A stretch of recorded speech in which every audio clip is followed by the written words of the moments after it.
In 1893, Chicago didn't exist. Not the Chicago we're talking about. What existed was a city within a city. 200 colossal white palaces, domes taller than anything standing in America today, canals, fountains, and enough electricity to power 3 Chicagos simultaneously in an era when most homes were still lit by candle. 6 months later, it was ash. Not because it decayed, not because anyone forgot it, because someone decided it needed to disappear. And here's what makes that strange. The same thing happened in St. Louis, and San Francisco, and Paris, and Melbourne. Different continents, different governments, different economies. Same buildings, same timeline, same fire. This video is about what those cities actually were, and why their destruction was the most coordinated architectural erasure in modern history. Let's start with what the official story tells us, and I want to be precise here, because the official story is not wrong, it's just incomplete. The history books call them World's Fairs, universal expositions. The explanation is almost boring in its simplicity. Cities wanted to celebrate progress, industrial achievement, national pride. They needed space to display new inventions, so they hired architects to build temporary pavilions. Temporary. That word is going to matter. They built these pavilions, we're told, out of wood, hemp fibre, and something called staff, a mixture of plaster of Paris and Portland cement. Lightweight, fast to construct, cheap to demolish. A festival city, not a real one. That's the frame. And inside that frame, everything makes perfect sense. Except the frame doesn't fit. Because here is what they actually built.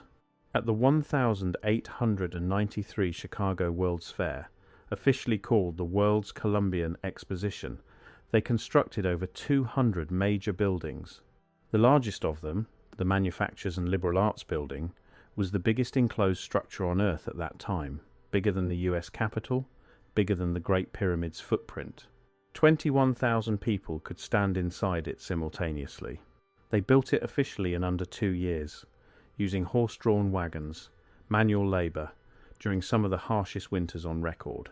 At the 1904 St. Louis World's Fair, they built 1,500 acres of classical architecture, functioning wireless telegraphy towers, an artificial lagoon, the equivalent of a mid-sized European capital, erected in roughly 18 months and demolished inside of one.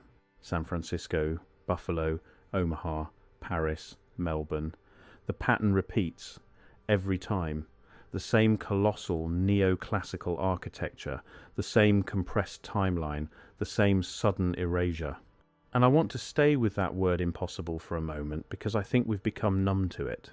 Before modern machinery, before diesel cranes, before computerized logistics building in stone operated on a completely different timescale, a single cathedral took generations. A monumental government building took decades. Not because our ancestors were slow, but because stone is unforgiving, foundations must settle, and precision at that scale requires time. The Palace of Mechanic Arts at the Chicago Fair was 850 feet long, 500 feet wide. Vaulted classical ceilings, perfect proportions. The kind of structure that in any other era would have taken 15 years minimum to complete. They allegedly built it in 18 months, without a single modern crane, then blew it up, for fun. So let's talk about what happened after the fairs closed, because this is where things get genuinely strange. The construction of these cities is remarkable. The destruction of them is something else entirely. After each fair, there were essentially 3 ways a structure could be disposed of. 1. Careful deconstruction, salvaging materials for reuse in a growing nation. 2. Gradual abandonment and natural decay. 3. Demolition. They chose demolition. Almost every time. And not quiet demolition, not methodical dismantling. They used dynamite. They used fire. Massive, fast-moving, catastrophic blazes that swept through exposition grounds and reduced them to rubble within days. The San Francisco Midwinter Fair demolished and burned. The Crystal Palace in London burned. The Pan American Exposition in Buffalo dismantled and burned. I want to be precise here. I am not claiming every fire was intentional. Fires were genuinely more common in that era. I'm not asking you to assume malice. What I'm asking you to notice is the pattern. Not just that they burned, but that burning was always convenient, always complete, and always followed by the same official language: restoration of the park, clearing of the temporary structures. Moving on, the word destruction was almost never used. Now here is the part that I keep returning to. Before each fire, before each demolition, there was an extraction. The advanced technological components of these fairs, the massive dynamos, the experimental wireless towers, the frequency generators that powered the electric fountains and illuminated the domes, were carefully removed, catalogued, shipped away, often to private facilities belonging to the same industrial families who had funded the fairs. The public got to see the technology, marvel at it, walk past it for 6 months. They did not get to keep it. What they got, instead, was a metered electrical grid, utility bills, centralized infrastructure owned by the same men who had just finished dismantling the buildings that proved decentralized energy was possible. I want to be careful not to overstate this. We're not talking about a single coordinated conspiracy with a signed document somewhere.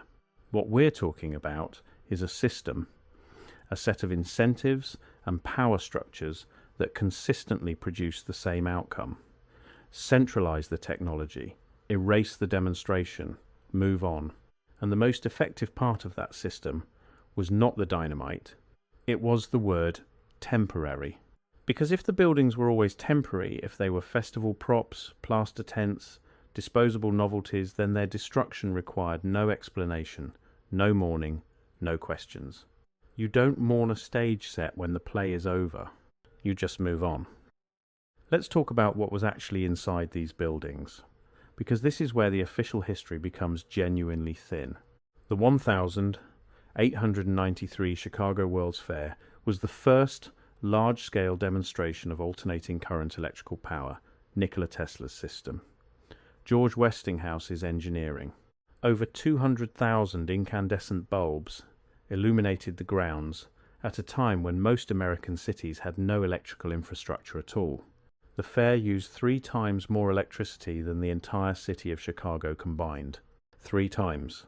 That number doesn't come from conspiracy forums. It comes from the official exposition records. And it wasn't just light bulbs. The fairs were testing grounds for technologies that were, by any reasonable measure, decades ahead of what the public was being told was possible.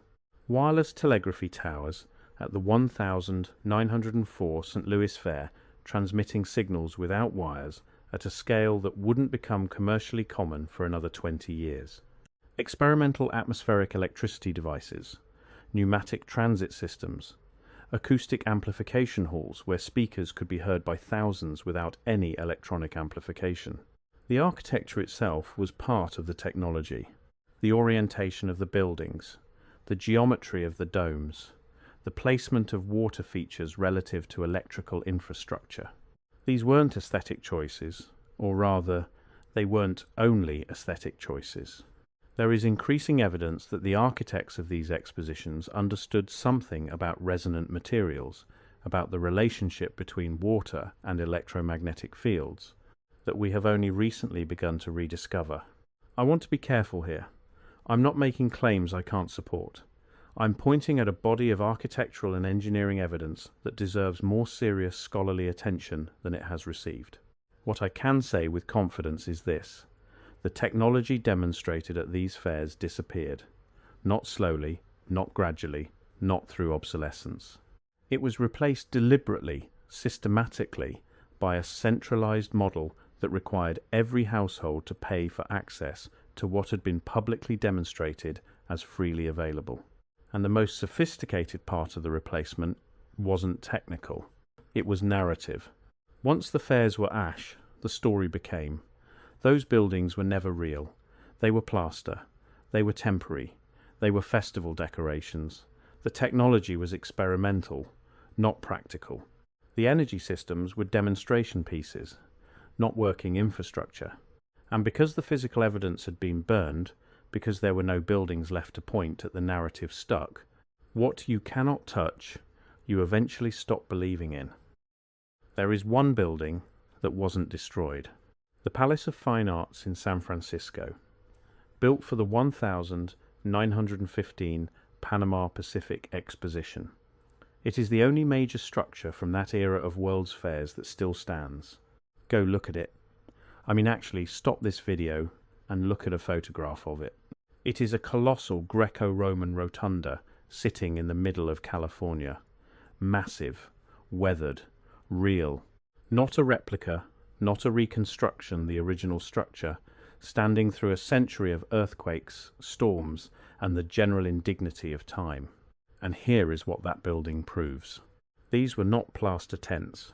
A temporary festival pavilion does not survive 100 years of California weather. A stage prop does not outlast the 1906 earthquake and every tremor that followed. What survives is what was built to last. The Palace of Fine Arts was supposed to be demolished with everything else. It was saved only because a private donor paid to preserve it. One building, out of hundreds. The rest became the official narrative. Temporary, disposable, gone. What was lost is hard to quantify, and I want to resist the temptation to romanticize it, to turn this into a story about a paradise we were robbed of, because I don't think that's quite right either. What was lost was a demonstration, a proof of concept on a massive scale that human beings were capable of building cities of extraordinary beauty and sophistication, and that the energy to power those cities could be drawn from the environment itself, not purchased from a centralized monopoly. That demonstration happened. It was real. Millions of people witnessed it. And then it was erased quickly enough that the generation which followed never had to reckon with the question it raised, which is, if we could build that, why don't we live in it? The answer, I think, is not a single villain or a single decision. It's something more diffuse than that, and in some ways more troubling. It's a system that found the erasure useful, that benefited from the replacement of decentralized, autonomous infrastructure with a centralized, metered grid. That discovered, almost accidentally, that if you frame the old world as temporary, people will help you destroy it. And that once the physical evidence is gone, once the buildings are ash and the people who walked through them are dead, the story becomes whatever the institutions that survived want it to be. We still call it the White City. We say it with admiration.